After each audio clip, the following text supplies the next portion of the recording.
Buenas tardes. Vamos a continuar.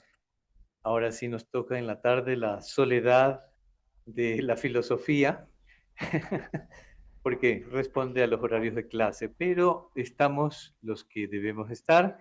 También nos acompañan en modalidad virtual y vamos a continuar con el programa que tenemos para hoy. Entonces tenemos una clase abierta de filosofía. El tema es surgimiento, desarrollo y recepción del nuevo realismo como movimiento filosófico contemporáneo. El doctor Jean-Paul Grasset de la Universidad Católica de Temuco nos va a acompañar, está presencialmente aquí, ha venido desde Chile y eso es meritorio por una parte, pero además muestra el gran deseo de consolidar este trabajo. Después de su intervención, que tendrá aproximadamente un tiempo de 35 o 40 minutos, las preguntas serán también muy bienvenidas. Si alguien las formula a nivel virtual, las podremos leer también para compartirlas con el público presente y con todos los demás. Entonces, Jean-Paul, bienvenido y adelante. Muchas gracias por la oportunidad de compartir investigaciones que he hecho sobre ciertas temáticas de la filosofía contemporánea. El título que está en pantalla no es exactamente el que está en el programa. No lo quise cambiar básicamente para que se refleje un poco cómo fue la investigación que hice, ¿sí? Y cómo asumí de entrada un título, ya, que más allá de ser un eslogan para ganarse un proyecto, digamos, ya, claro, o para escribir algún artículo, contiene ya un poco la tesis de lo que pretendí decir, digamos, ¿ya? Ahí hay un poco lo que pretendo hacer como objetivos, como respaldo visual, ¿sí? Se sintetiza esa lámina básicamente en la siguiente cuestión. Surgen en el siglo XXI movimientos filosóficos a partir de eventos académicos, ¿sí? Que se autodenominan realistas, ¿sí? En el siglo XXI, en la primera década de este siglo. Se autorreclaman realistas, se los interpreta o no como movimientos, dos básicamente, y se habla de si tienen continuidad entre sí. Hay intérpretes que dicen sí, por supuesto, hay otros que dicen no, de ninguna manera, ¿sí? Lo que yo pretendía hacer y lo que pretendo aquí compartir muy estructuralmente es la siguiente cuestión, y es un esclarecimiento histórico crítico, digamos, ¿ya? Hay unos movimientos, son movimientos o no, que los funda, ¿sí? En qué momento surgen, si tienen continuidad, y para eso habría que fijarse no en sus nombres, no en el uso de la palabra clave, sino si tienen un programa filosófico que los sustente y las continuidades se forjan o no a partir de ahí, digamos, ¿ya? Para que se entienda lo que acabo de decir, pongo un ejemplo paralelo, digamos, ¿ya? El movimiento fenomenológico parte como un movimiento, tiene un programa filosófico a partir de la fenomenología de Husserl y una serie de seguidores y continuadores que no son repetidores, ¿sí? Sino que muchas de las cosas que hacen, un poco herejes, digamos ya, pero todas se reclaman herederas de un programa fundacional. No sé si necesariamente un manifiesto, digamos ya, pero sí de un programa filosófico fundacional. Entonces, mutatis mutandis, habría que ver si en estos movimientos hay aquello o no y de qué manera, ¿sí? Eso es lo que resume un poco lo que tiene que ver con los objetivos. Sí, esa también se puede saltar, sin gracia. Bien, la primera cuestión que hay que decir es que son dos movimientos. Cronológicamente, el primero surge en 2007 a partir de un evento académico, se lo denominó realismo. El realismo especulativo surge en el contexto británico, en un coloquio, pese a que uno de sus fundadores es francés, Quentin Meillassoux. El evento básicamente, reúne a autores, en esa época de unos 40 años, a propósito de la salida de la traducción al inglés del libro de Quentin Meillassoux, que traducido es Después de la finitud. El año 2006 salió ese libro en francés. Se organiza un evento académico con ese nombre, realismo especulativo, que si lo piensan bien podría ser el título del coloquio en el que estamos ahora, y después salimos de aquí y se divulga que hay un gran movimiento filosófico fundado en este mismo momento con estas conferencias, algo así. Ojalá. Y en ese movimiento, perdón, en ese congreso participan las personas que están mencionadas ahí, Kantame Yazoo, Graham Hartman, que es estadounidense, Ian Hamilton Grant, Ray Brassier, cada uno expone, pero el tema fundamental ha sido el texto de Kantame Yazoo. No se funda un programa filosófico ni hay un manifiesto ahí. Los autores reconocen ciertos puntos en común, lo estoy simplificando un poco, ¿sí? Básicamente la tesis fundamental era la tesis de Kantame Yazoo. Se asume que esa tesis, anticorrelacionismo, ya voy a decir qué es, se asumió a través de los intérpretes que es transversal a todo lo que se llame realista luego de eso, ¿sí? Y que todos en el fondo son un refrito o una nueva versión de eso, lo cual es errado, ¿sí? Ese es uno. El otro, desde 2011, surge con el nombre también en un coloquio en Europa, el nuevo realismo, con un nombre que ya está, una marca que ya está patentada en la filosofía continental, digamos, ¿ya? Los fundadores son Maurizio Ferraris, que me cuentan que estuvo hace poco tiempo acá, y Marcus Gabriel, uno italiano, el otro alemán. Realizan un coloquio, estas dos personas, luego se suma con un texto porque no asiste, Jocelyn Benoit, que es un filósofo francés de la Sorbona, de París 4, no, perdón, de París 1, ex fenomenólogo, digamos, ¿ya? ¿Sí?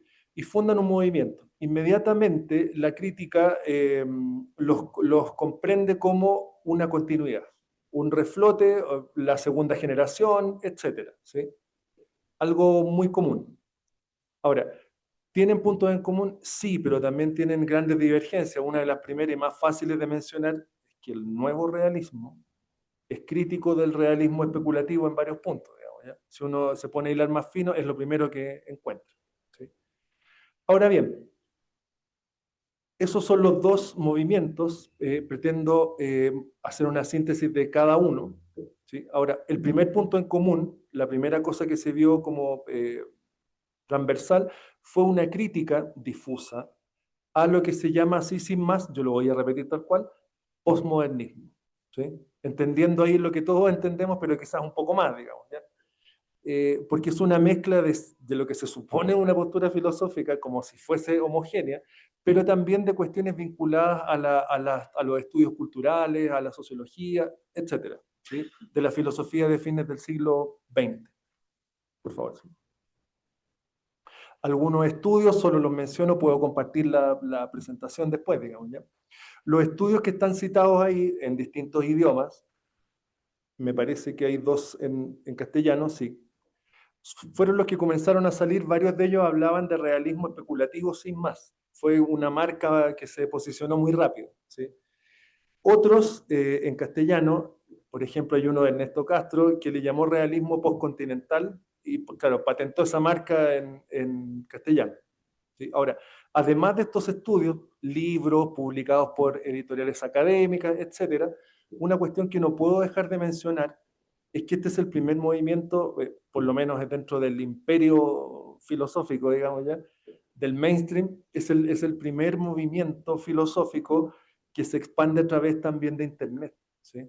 No sé si hablar de redes sociales para, claro, Fotolog o los blogs, digamos, ya un poco anticuado, pero se entiende, digamos. ¿Ya? Entonces, el público universitario, los estudiantes, difunden a través de blogs y ponen de su propia cosecha, ¿sí? Lo que es este fabuloso realismo especulativo a través de redes. Es un punto, claro, quizás muy sociológico, sin duda, pero no menor en la expansión muy rápida del movimiento e igualmente rápida su evaluación por ciertos sectores como moda, ¿sí? Una moda, porque como se difundió tan rápido, bueno, todo movimiento filosófico en distintas épocas, si es que llama la atención tanto, ¿no? Se ha podido también tratar en términos de moda, ¿sí? Creo que ningún movimiento es ajeno a eso. Por favor, si pueden cambiar la lámina. Ya, puntos de convergencia, quiero ser muy sintético en esto. Hay una cuestión metafísica, lo estoy diciendo en sentido muy amplio, u ontológica más bien, que los intérpretes críticos o no coinciden, ¿sí? Se reflotan cuestiones como el problema realidad-apariencia, ser-apariencia, ¿sí? la crítica que, como les comentaba, a lo que se va a llamar posmodernismo, ¿sí? Básicamente a dos cuestiones que la hemos escuchado en otros contextos. Una crítica al desuso de la noción de verdad, al relativismo en sus distintos aspectos, ¿sí? Y al constructivismo, perdón, ¿sí? Ahora, lo que queda por ver es si esos dos movimientos, así como fueron bautizados, son realistas o se reclaman realistas, ¿sí? Porque realismo también es un nombre, es una marca registrada, digamos, ¿ya? Bastante antigua. Se la puede remitir como marca a la disputa o a la querella de los universales, digamos, solo uno, realismo, ¿sí?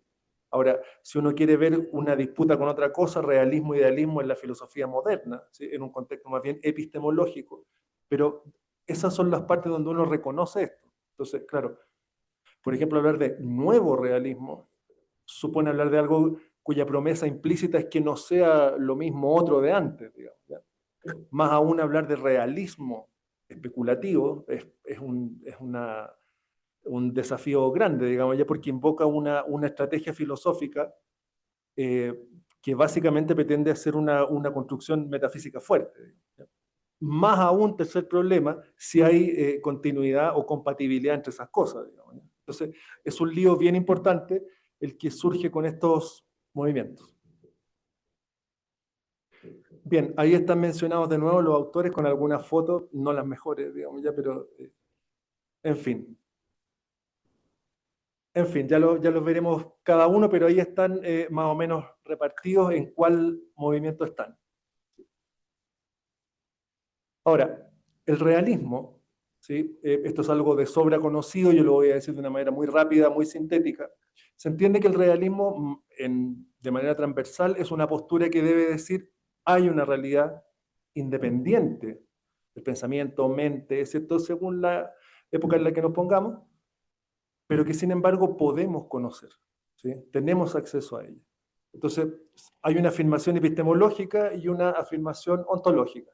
Hay algo, existe, es independiente, pero yo lo puedo conocer, puedo acceder a eso, ¿sí? Ha habido distintos nombres, realidad extramental, problema del mundo exterior, etcétera, etcétera, ¿sí? Se entiende que más o menos cualquier cosa que se llamara con ese ismo, ¿sí? Con esa etiqueta realismo, debiera responder a aquello, ¿sí? O también, como dicen en otros contextos, independencia de la mente, ¿sí? Básicamente la afirmación de la realidad de un mundo exterior. Lo que habría que ver ahora es si estos nuevos realismos reivindican eso o no y de qué manera. Uno lo primero que esperaría es que sí.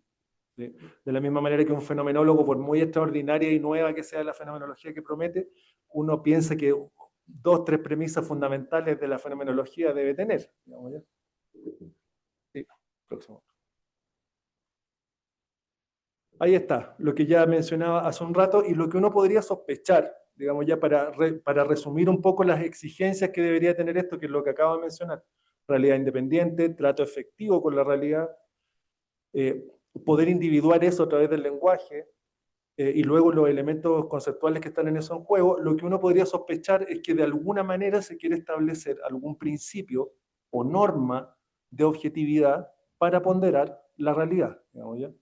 Que es un viejo tema, digamos. En eso sí se parecería a los distintos realismos que ya ha habido.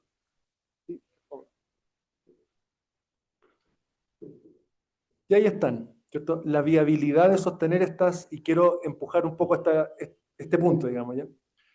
Ahí está sintetizado si se puede sostener realismo con algo especulativo, si es nuevo, si es antiguo, si es realismo o no, etcétera, ¿sí? Eso es un doble problema, digamos, ¿ya? Porque hay uno muy erudito, como por ejemplo decir, claro, yo puedo sostener una postura realista para hablar de conocer un absoluto que, claro, eso es muy técnico, pero hay otra cosa, ¿no? Los ismos que a veces nos orientan tanto en la filosofía, digamos, ¿ya? ¿Hasta qué punto son orientadores y hasta qué punto no son etiquetas, digamos? Porque un gran problema es que muchas veces al interpretar algo o pretender interpretar y comprender algo, nos encontramos defendiendo o atacando la etiqueta y no el problema, digamos. Sino que esto encaje sí o sí o que no encaje con una etiqueta, digamos, ¿ya? por lo general, y es lo que ha ocurrido con las críticas que se ha hecho a estos movimientos, es caer en criterios de moda, digamos, ¿ya? Pretende reflotar algo, esto ya se ha visto, etcétera, que pueden ser muy legítimos, pero habría que ver hasta dónde, digamos, ¿ya? No es lo mismo decir que algo trae una actualización de algo ya visto, que decir esto no es más que una burda repetición maquillada, no es exactamente lo mismo, ¿sí? Bien, dentro del así llamado realismo especulativo, hay dos autores que destacan más que el resto, que me perdonen los otros, digamos, ya, pero son los más significativos. Ustedes pueden ver que ninguno de ellos, arriba de sus fotos están sus posturas, digamos, ya. Ninguno de ellos usa la palabra realismo. Uno es Cantan Mellassou, que llama su propuesta materialismo especulativo, no realismo. Y el otro es Graham Hartman, que habla de ontología orientada a objetos, ¿sí? Ahí está el libro de Mellassou, voy a ser sintético, ¿sí? El resto se puede dialogar. Lo que sostiene Mellassou es que la filosofía moderna, de cuño kantiano, es una cuestión regresiva que no nos permite conocer la realidad tal cual es, sino solo mantenernos en un aspecto relacional, ¿sí? No solo que nos permite anclado en una postura meramente subjetiva, sino que no nos permite salir de hablar de nosotros y la relación con lo demás, pero nunca de las cosas mismas, digamos, ¿sí? Esto se ha visto, una crítica de este tipo. Ahora, lo que sostiene Mellassou es que se puede acceder de alguna manera a la realidad tal como es en sí misma, y dice se puede reflotar una estrategia filosófica de tipo especulativa. Bueno, pero esto es Hegel, esto es Schelling, ¿sí? Sí, no. Reflota la idea de intuición intelectual, una idea que está en los idealistas alemanes, pero lo que sí dice es que lo que uno podría hacer es radicalizar la correlación, ese es el término, la palabra clave que usa. Pensamiento y ser, la realidad, están correlacionados. Kant nos dice, es la correlación lo que se puede pensar. Entonces, lo que sostiene Mellassou es yo puedo radicalizar esa correlación, ¿sí? No abandonarla, que fue una de las formas como se lo interpretó, conocer el mundo sin experiencia y después decir en la experiencia cómo es. No, no, sino radicalizar eso y entender que la realidad de alguna manera se la puede conocer en términos absolutos y eso se revela argumentativamente. Es un ejemplo complejo, ¿sí? Mellassou acude a un ejemplo que llama dilema de la ancestralidad, ¿sí? ¿Cómo afirmamos que conocemos cosas en las que no se le manifestaron directamente a ninguna conciencia? ¿Sí? Los dinosaurios, ¿no? Por poner un caso, ¿sí? Pero sin embargo las afirmamos como sujetos de verdad en condiciones cuasi fenoménicas, ¿sí? Ese es un ejemplo, lo estoy diciendo de una manera muy resumida, digamos, ¿ya? A lo que quiere llegar este autor es que la realidad, y Cantamellassou es un discípulo de Alain Badiou, ¿sí? Entonces, claro, repite la vía matematizante de Badiou, digamos, ¿ya? Y lo que sostiene es que se puede pensar en términos absolutos, y el recurso que toma es volver a un problema de Hume, digamos, ¿ya? De David Hume, que es precisamente la cuestión de la necesidad y la contingencia, ¿sí? Es decir, claro, en la realidad en el fondo no hay nada necesario, salvo que es contingente. O sea, y por eso el libro se llama, después de la finitud, ensayo sobre la necesidad y la contingencia. Lo único que hay en el mundo, en la realidad, como le quieran llamar, necesario, es que es contingente, es que es una especie de hipercaos, digamos, ¿ya? Eso es lo único necesario y ese es el primer principio del pensamiento. O sea, no el principio de razón suficiente, que sería metafísico en un sentido como de la ontoteología, ¿sí? No, sino, bueno, él le llama como de no razón, de irrazón, digamos. Pero dice, claro, no hay nada necesario salvo la contingencia, ¿sí? Eso se devela por vía especulativa, dice, ¿cierto? Etcétera. Entonces, las verdades de la ciencia se pueden objetivar de esta manera, a través de una vía, de esta primera vía especulativa, etcétera. Es una postura compleja, digamos, ya, porque lo primero que uno pregunta es, bueno, ¿dónde está el realismo ahí, digamos, ya? Lo único en que lo emparenta es decir que, que eso sería como una realidad exterior al pensamiento, que se puede pensar tal como es en sí misma, con lo que recaería en cuestiones del realismo clásico, digamos, ¿ya? El impacto de esta obra fue bastante grande, no solo en la filosofía, sino en la estética, cierta epistemología, ¿sí? y se le asoció mucho, si pueden cambiar un par de láminas, por favor. Otra más todavía. Hasta ahí. Una antes, por favor. Una antes. Gracias. En el caso de Hartman, ¿sí? Que no, por tiempo no tengo láminas sobre él, Graham Hartman no proponía exactamente eso, pero sí que la filosofía moderna, y fíjense cómo es similar, pero no igual. La filosofía moderna, especialmente kantiana, es una filosofía del acceso y no de las cosas mismas, ¿sí? Graham Hartman es de formación heideggeriana, es otra cosa, digamos, ¿ya? Y a través de la idea del útil heideggeriano, ¿sí? Del instrumento, plantea este tipo de cosas que básicamente es una postura bastante metafísica, él le llama inmaterialismo, tomando la palabra de Berkeley, ¿ya?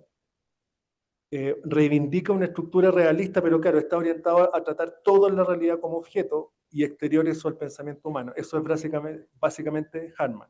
¿Dónde se vio la confluencia? Ambos critican la filosofía kantiana, ambos dicen que es una filosofía más de la relación que de las cosas mismas, etc. ¿Sí? Eso ha tenido un influjo enorme. Y luego surge otro movimiento, en 2011, son pocos años de distinción, nuevo realismo. Ese sí tiene un manifiesto, que ya lo conocieron, el libro de Maurizio Ferraris, ¿sí? ¿Lo siguen todos los autores de ese movimiento al pie de la letra? No.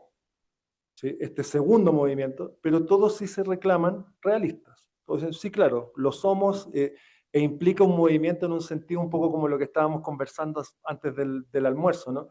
Colaboración académica, publicaciones entre pares y todo eso, digamos, ¿ya? Pero además una continuidad en decir, sí, este es realismo, sí, sí. Ahora, la etiqueta nuevo realismo ya existía hace más de 100 años, no con la misma fortuna.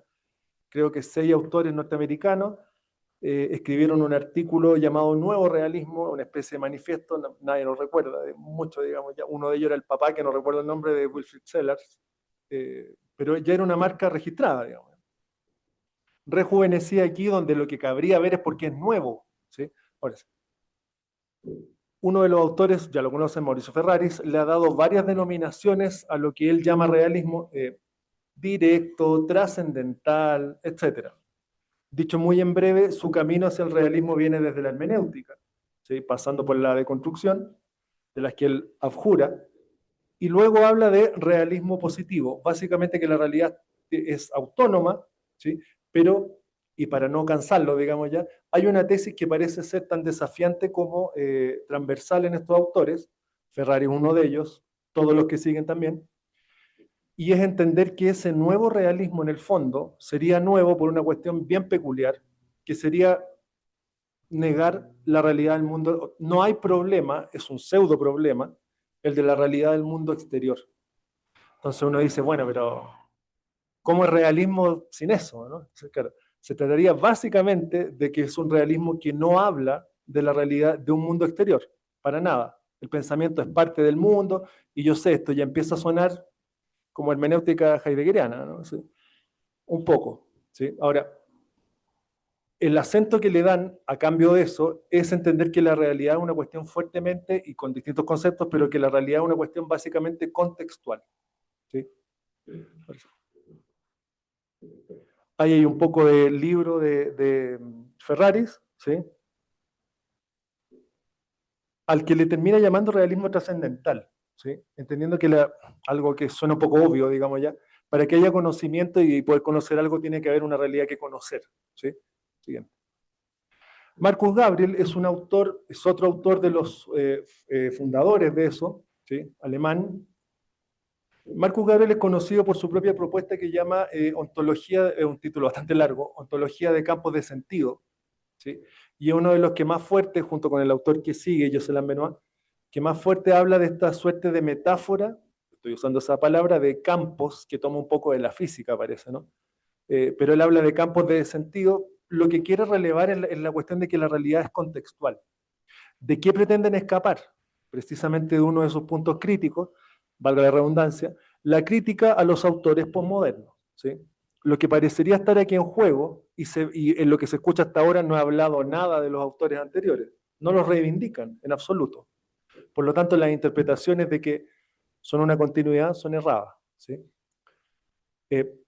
no pretenden relevar que la realidad sea absoluto ninguno, sino que más bien esto, no puede haber problema de la realidad del mundo exterior porque no hay un todo llamado la realidad o mundo. Por eso hay un libro de Marcus Garvey que se llama ¿Por qué no existe el mundo?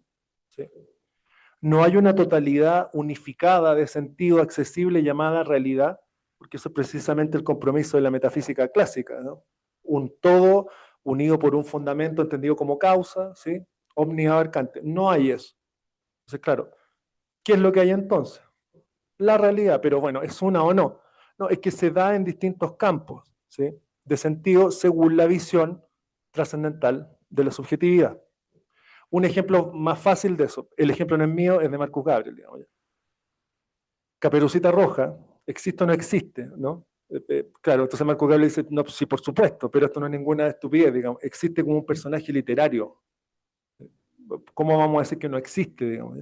Pero claro, no existe como una persona que esté sentada aquí, digamos, no, no, obviamente que no. ¿Sí? ¿Por qué? Porque el límite definitivo con la realidad no es, por ejemplo, la ficción.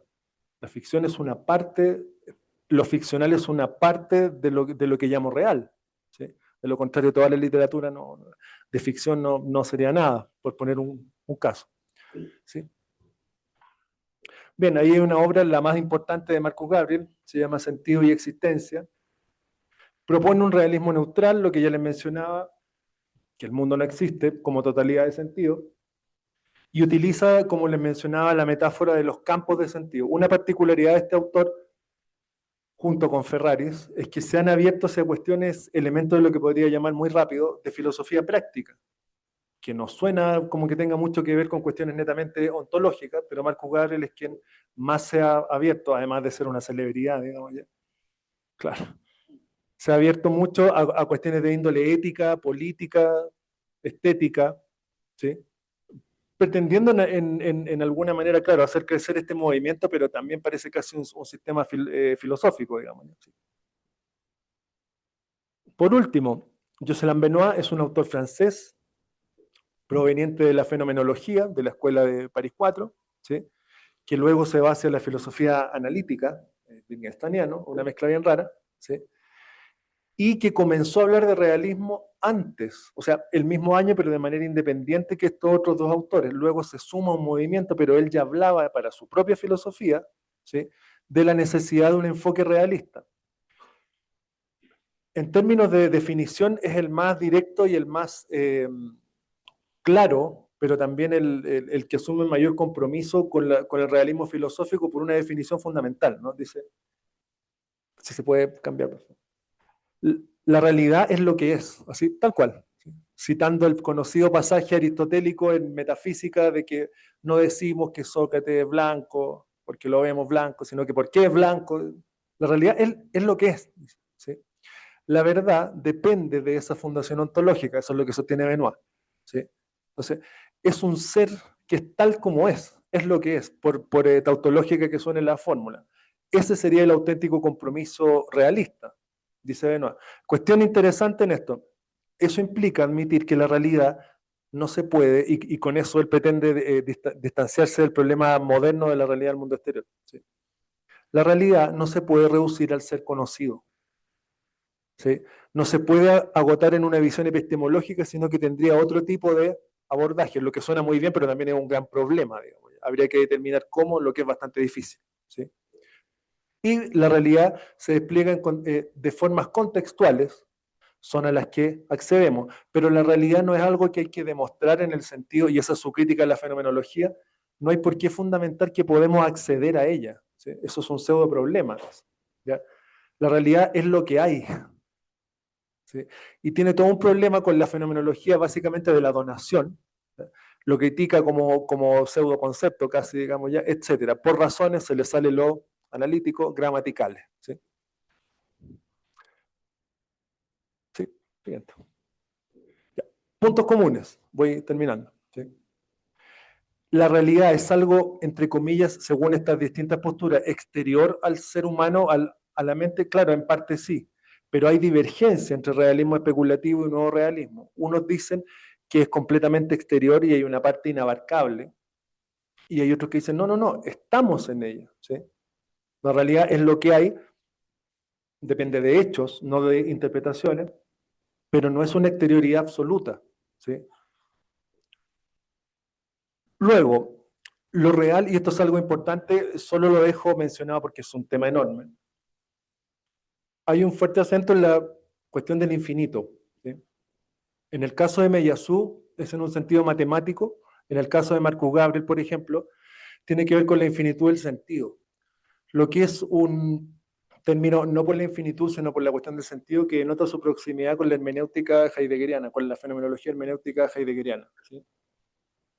Ahora, la diversidad de estas etiquetas muestra que, claro, una forma de abordarlo, y ha recibido muchas críticas desde la fenomenología en un primer momento, esas críticas iban hacia el realismo especulativo más que hacia el nuevo realismo, porque la principal fuente de escándalo era cómo va a haber una teoría que diga que se puede acceder a la realidad sin acceder, una teoría de lo real sin experiencia y cómo se verifica, y eso se habló de manera transversal.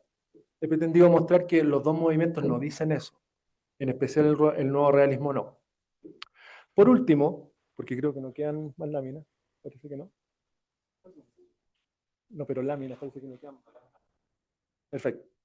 Sí, entonces, la última cosa que no tengo en láminas, pero que termino con eso, esta es una investigación finalizada, ¿sí? Sobre cuestiones ontológicas, epistemológicas, para determinar la continuidad de un movimiento, si es que lo hay, donde hay un programa filosófico, creo que eso está más o menos claro. ¿Hacia dónde va eso? ¿Hacia dónde van esas derivas? En mi caso, más bien solamente hacia el nuevo realismo, porque como mencionaba, hay una deriva hacia lo práctico, hacia una cierta filosofía práctica de base realista. El primer problema sería cómo ser, por ejemplo, realista en moral sin ser de los realistas morales que, con la etiqueta que conocemos, etc. Pero hay un problema más profundo, solo lo dejo dicho para concluir, y es que, claro, son posturas muy críticas del así llamado pluralismo posmoderno, ¿sí? Pero por otra parte también sostienen una forma de pluralismo. ¿Cómo la distinguimos? ¿Sí? Porque no se puede tratar de una cuestión completamente absoluta, porque dicen que la realidad es contextual. ¿Sí? ¿Sí? Cuando hubiera que pensar normas, ¿cómo darles universalidad sin que pierdan su carácter plural contextual? Eso sería. Muchas gracias.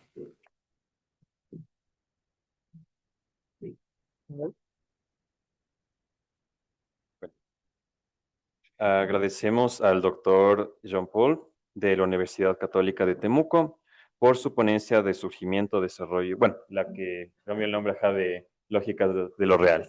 En este momento abrimos un espacio de preguntas del cual va a durar 20 minutos.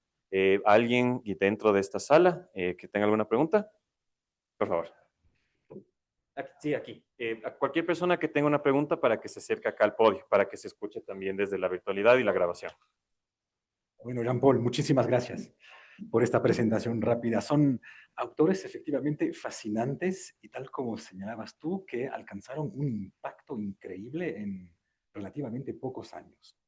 Yo tengo una dificultad obviamente, con el filósofo alemán, pues, que esperaban, Marcus Gabriel. Entonces, quisiera preguntarte eso. Por un lado, me parece que entiendo su ontología pluralista, según la cual existir siempre es existir dentro de cierto campo de sentido.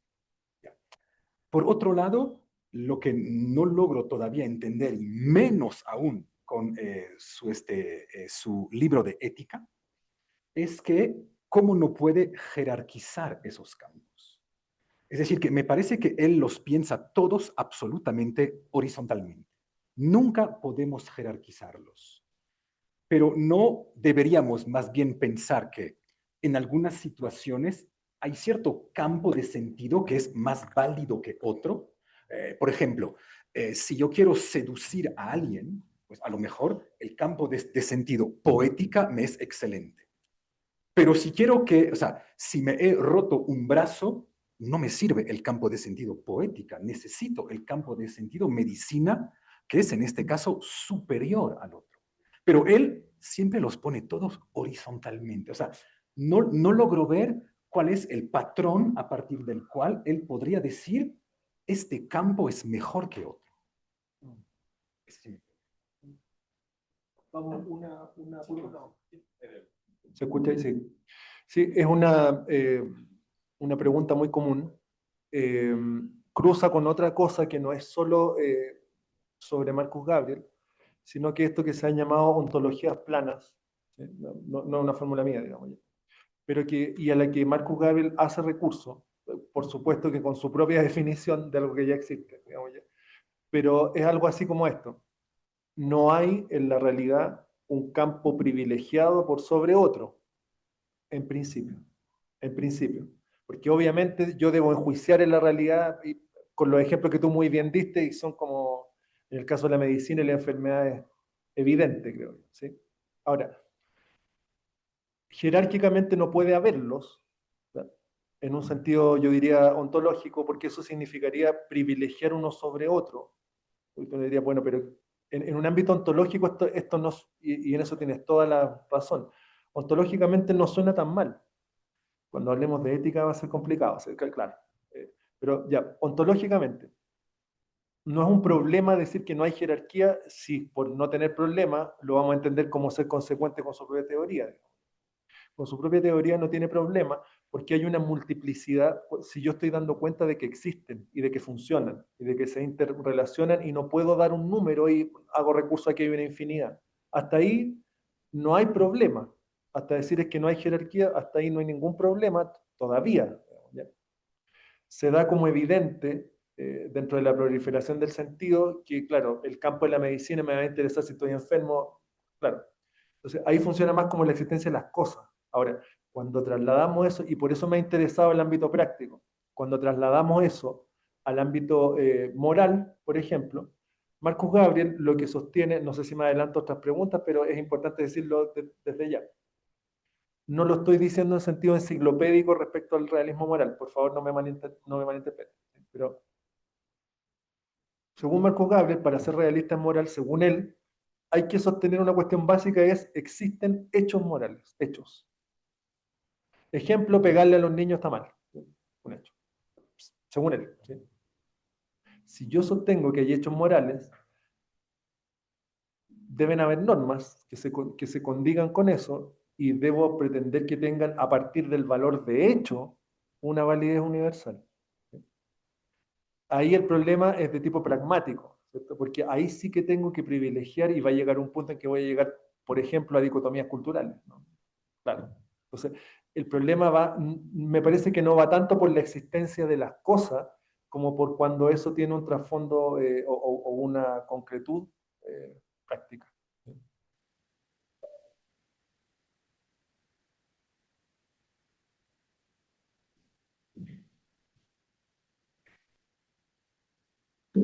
Sí, me gustaría saber cuál es el concepto de real, porque, digamos, tiene en la modernidad, por ejemplo, tiene las cosas en sí o las cosas, y las cosas tienen propiedades, las cosas pueden también ser compuestas de materia y tenía todo en este debate de la modernidad filosófica un presupuesto epistemológico y también filosófico de la historia de la filosofía.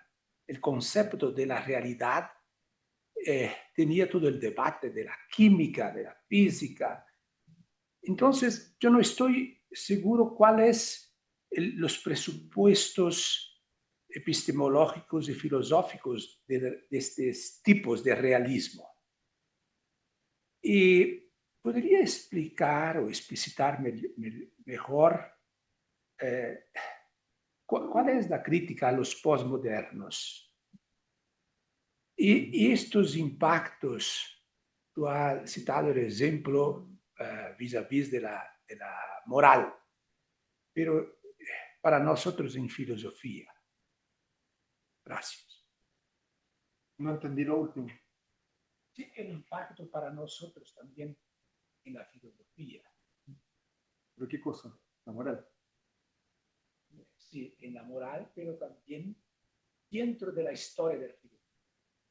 La postura realista. Sí. No. Ya, son varias preguntas, ¿no?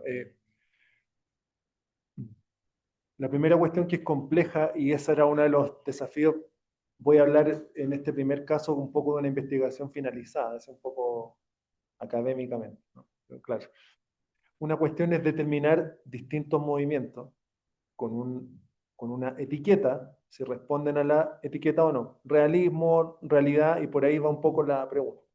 Ahora, si uno remite eso al planteamiento de un problema filosófico, es el problema de la realidad, ¿cierto? Más que el problema del realismo, porque el problema del realismo nos va a llevar, como mencionaste más temprano, con lo que dice Hegel, ¿no? Idealismo, realismo, etc.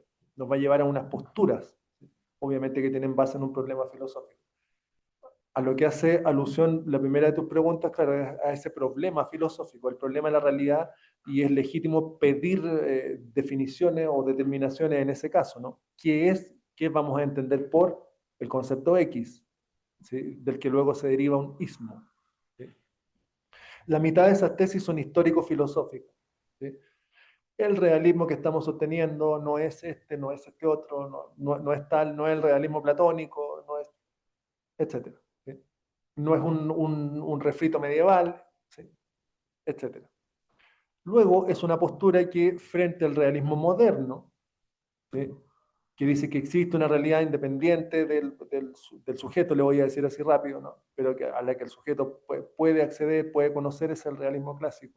Claro, aquí lo que se invierte un poco, y la definición, que no es mía, digamos ya, pero que parece ser transversal, si lo que se me pide es simplificar, es como que la realidad es lo que hay, lo que ya tenemos, ¿sí?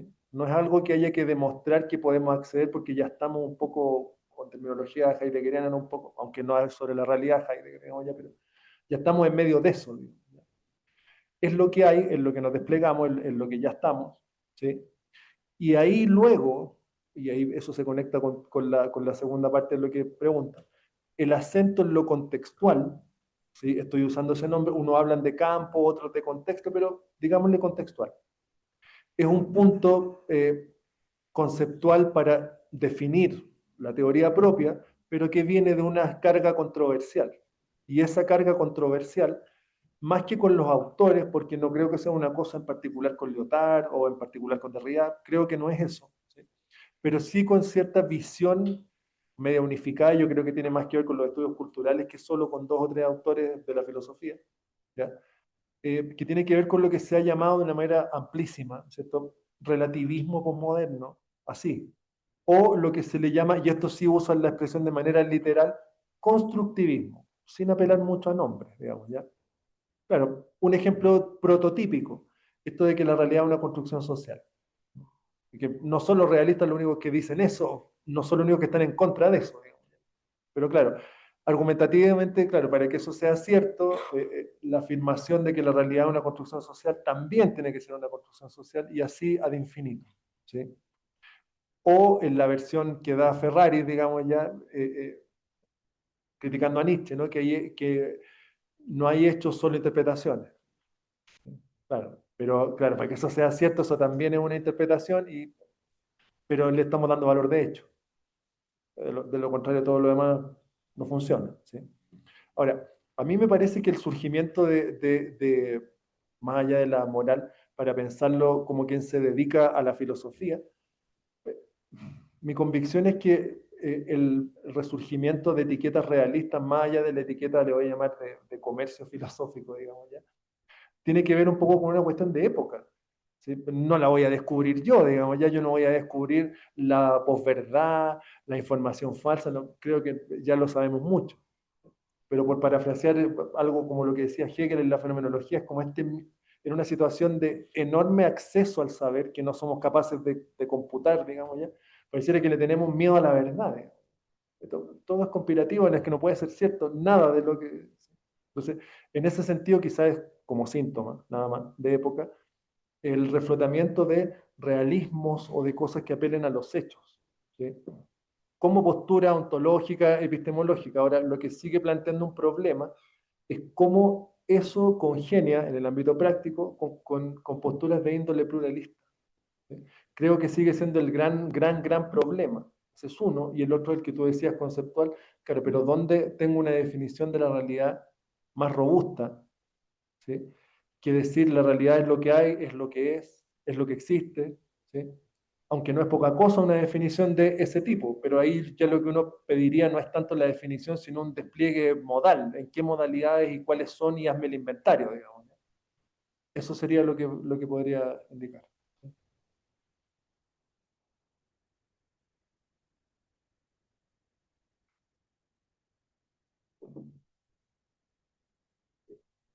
Yo hago una pregunta, siempre con la dificultad de la lengua, pero vuelvo a Marcus Gabriel, porque lo que preguntó Stefan, yo pensé, campos de sentido. El real es lo que se da, el existente es real y el real, el existente como real se da en campos de sentido. Me gustaría que explicasse um pouquinho mais o que é campo de sentido, porque quando penso sobre isso na tradição fenomenológica, partindo de Husserl, penso em los atos de consciência. E os atos de consciência podem ser simultâneos, sem hierarquia, e nesse sentido todos igualmente válidos, ¿no? Porque cuando necesito de la medicina, puedo perspectivar desde a percepção, a imaginação, etc., etc., ¿no? Entonces, se penso campos de sentido como atos de consciência, poderiam ser simultâneos como expressão da realidade, ¿no? Entonces, me gustaría que explicasse un poquito lo que es campo de sentido, si tiene o no a ver con esta perspectiva de la fenomenología. Si es compatible. Sí, sí. Ya. Sí, sí.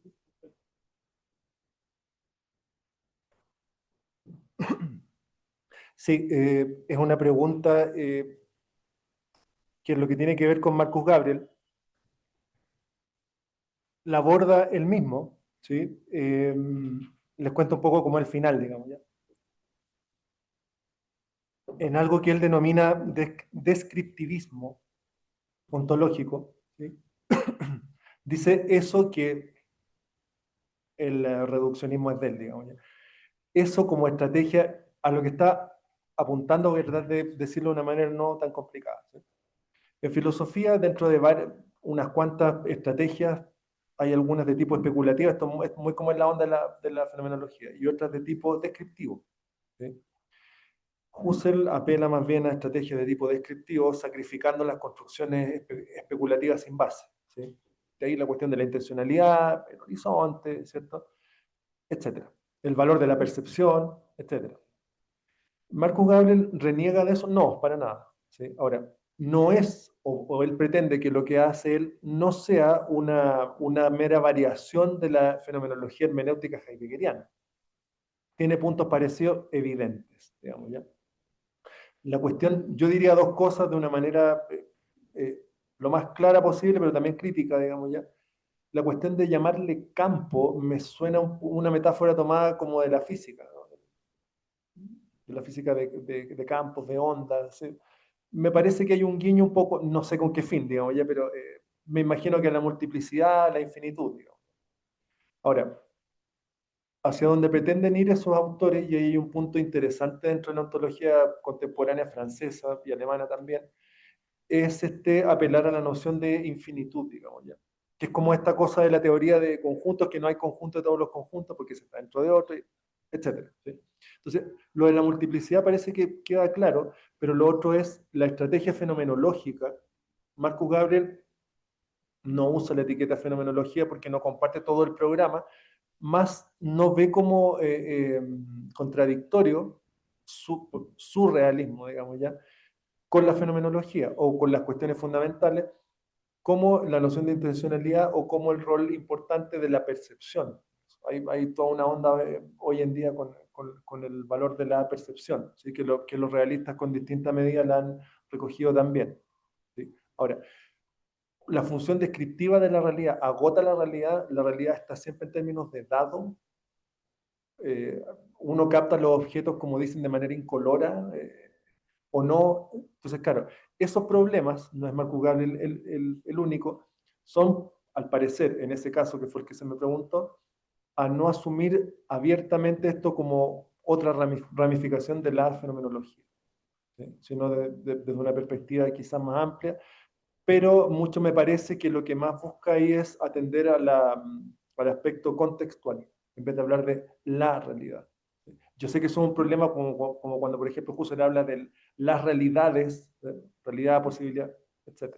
Pero no creo que sea complementario la profundidad con que la abordan uno y el otro.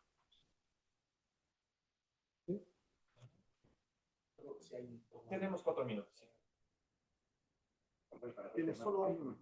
Lo que preguntaba José. No, hay otra cosa justamente que tiene que ver con lo que decía José, que siempre me ha parecido sorprendente en su filosofía, y es que, ¿te acuerdas que distingue Marcus Davies, que distingue los campos de sentidos lingüísticos que pueden ser falsos de los campos de sentido ontológicos que son verdaderos?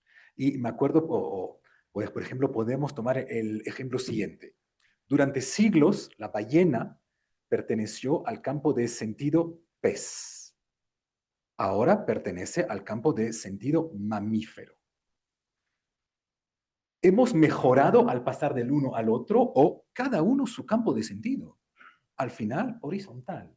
O el uno es más verdadero que el otro. Pero entonces, ¿por qué? Esa es mi dificultad.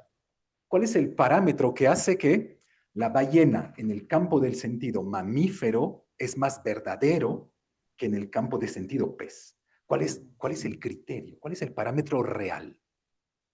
Y no sé, o sea, no es una pregunta, no es una trampa, no entiendo, no sé.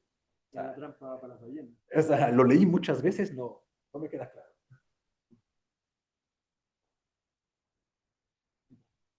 Quizás yo no soy un experto en Gabriel, pero conozco a aquel con quien Gabriel estudió, Charles Taylor. Entonces, quizás podemos entender lo que Taylor llama horizonte o marco referencial o campo semántico. Quizás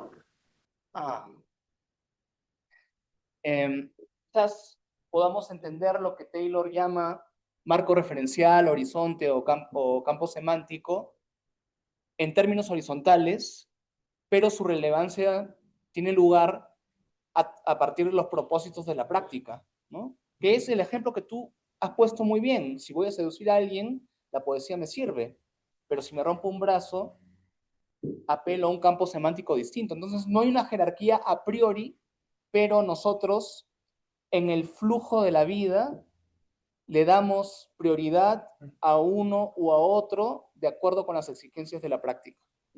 Exactamente. ¿No? O sea, lo que pasa es que, a ver, o sea, para decir las cosas claramente, ¿quién entiende cuál es mi dificultad en tema del pueblo en general? Si alguien dice, la creación del universo se ha dado con la intervención de un Dios trascendente. Si otro dice no, se ha dado a través de leyes de la astrofísica que yo puedo describir. Y si otro dice no, eso se debe explicar a través de la mitología guaurani. ¿Podemos decir que alguien se equivoca? ¿O cada uno su campo de sentido?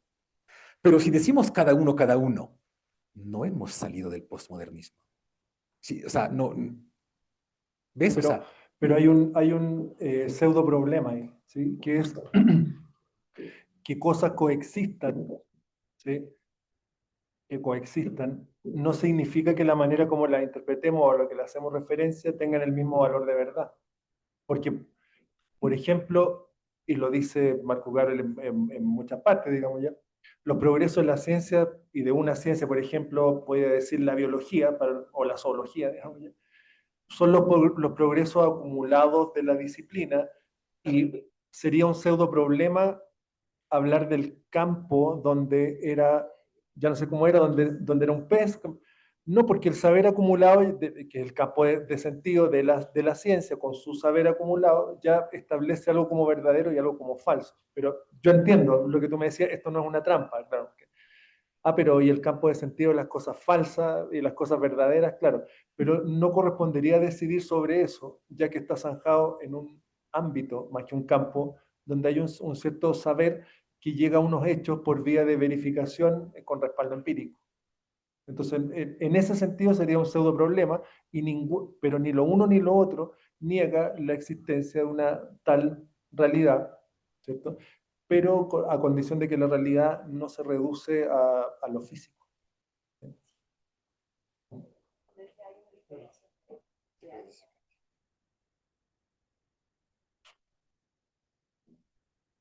Para poder explicarme entre realidad y lo real hay una diferencia, porque lo real está fuera del apalabreamiento.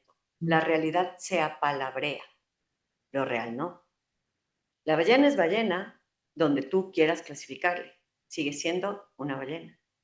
Entonces, cuando tú puedes diferenciar el real de la realidad, puedes hacer esta multiplicidad de campos de significación, como lo que estamos diciendo. Ahora, la jerarquía del campo, como lo indica, depende del momento de la realidad en que lo real deviene. Entonces, si tu real cuerpo se quiebra, entonces el campo de sentido que se activa va a ser alguien que te cure el brazo. Pero es lo real que se quiebra, que no puede ser nombrado de otra manera que no sea por el apalabreamiento desde lo médico o con el apalabreamiento desde la poesía.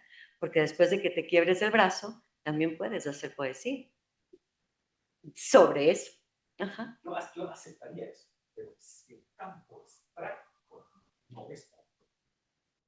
Pues práctico no. Es No, pero práctico, no siempre, pero es un porque campo de sentido. ante una enfermedad, algo muy práctico, ¿no? Puede haber dos médicos que den diagnóstico distinto, uno muy malo y te mueres, y el otro muy bueno y te salva, digamos, ¿ya? Pero no es precisamente el ejemplo que uno daría para decir que todos tienen derecho a interpretar las cosas como quieran y vivamos felices, cada uno diciendo, creo que no es el mejor campo, ¿no? Porque te cuesta como una vida. Entonces, el problema es claro, el problema reconduce más bien a la pluralidad de interpretaciones. ¿Cuál es el límite de eso? Yo creo que lo que conduce a lo pragmático es hasta dónde la pluralidad de interpretaciones, que es una postura claramente hermenéutica, lo dice el mismo Marco Gabriel, pero hasta dónde eso corta con lo que llaman, comillas, posmodernismo.